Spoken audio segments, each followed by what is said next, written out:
Saudara-saudari yang dikasihi Tuhan, salam jumpa lagi dalam Inspirasi Rohani edisi hari ini, Minggu 5 Juni 2022, Hari Raya Pentakosta. Marilah berdoa. Dalam nama Bapa dan Putra dan Roh Kudus. Amin.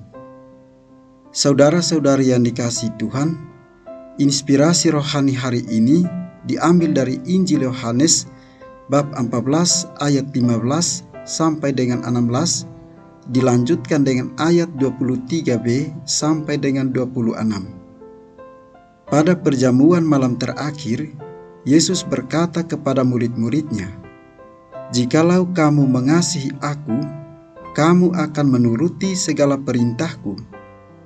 Aku akan minta kepada Bapa, dan Ia akan memberikan kepadamu seorang penolong yang lain, supaya Ia menyertai kamu selama-lamanya.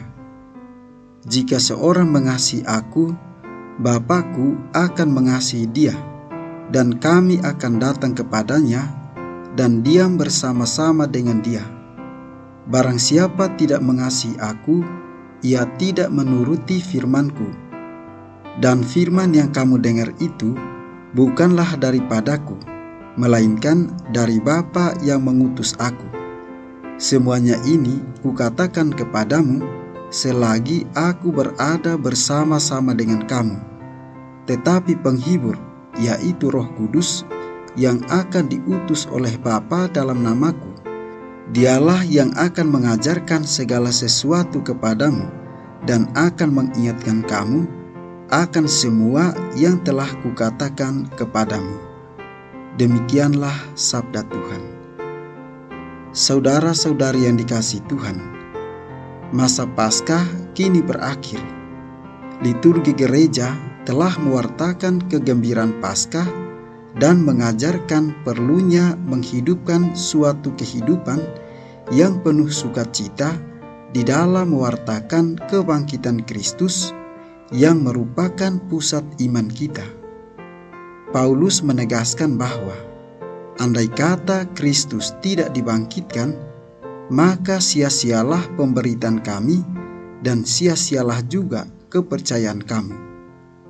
Saudara-saudari yang dikasihi Tuhan, perayaan Pentakosta mengingatkan kita pada dua peristiwa penting yang mempengaruhi satu sama lain, yakni karunia Roh Kudus dan permulaan hidup gereja. Karunia Roh Kudus itu dibicarakan di sini dalam konteks kelanjutan misi Yesus dan misi para murid. Para murid diperintahkan untuk mengasihi Yesus dengan mengikuti perintah-perintahnya, dan untuk bisa melaksanakan itu, mereka diberi pembimbing dan guru, yakni Roh Kudus.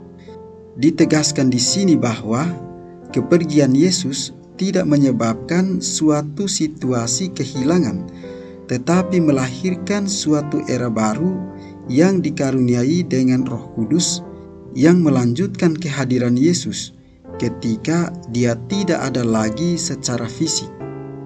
Era baru itu ditandai oleh cinta, pemeliharaan perintah-perintahnya, dan janji pada masa yang akan datang bahwa Allah dan Anak akan tinggal bersama selama-lamanya dengan para murid.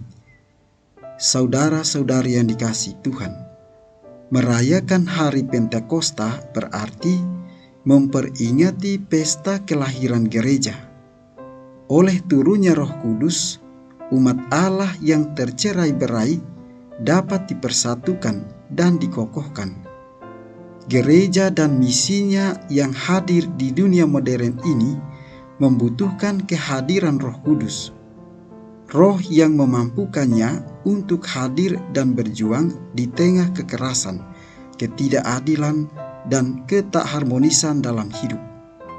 Kita percaya bahwa Roh yang datang dari Allah itu jauh lebih berkuasa dari kejahatan, mampu menguasai kegelapan, dan tak dapat dikendalikan oleh apa dan siapapun. Oleh karena kekuatan roh tersebut, maka setiap orang yang percaya kepada Yesus Kristus menerima Roh Kudus sebagai hadiah yang dikaruniakan Tuhan kepada gereja dan secara istimewa kepada setiap orang. Tandanya orang memiliki Roh Kudus adalah kesiapannya berbuat baik dan menyenangkan orang lain. Marilah berdoa. Allah Bapa kami yang Maha Agung dan Kekal, berkat misteri Pentakosta, Engkau menguduskan gerejamu di antara bangsa dengan segala bahasa. Sebarluaskanlah anugerah Roh Kudus ke seluruh dunia. Ulangilah mujizat Pentakosta. Sentuhlah dengan roh-Mu hati umat beriman seperti yang Kau lakukan pada awal pewartaan Injil. Dengan pengantaran Yesus Kristus Tuhan kami, yang hidup dan berkuasa bersama dengan Engkau dan Roh Kudus, Allah kini dan sepanjang segala masa. Amin.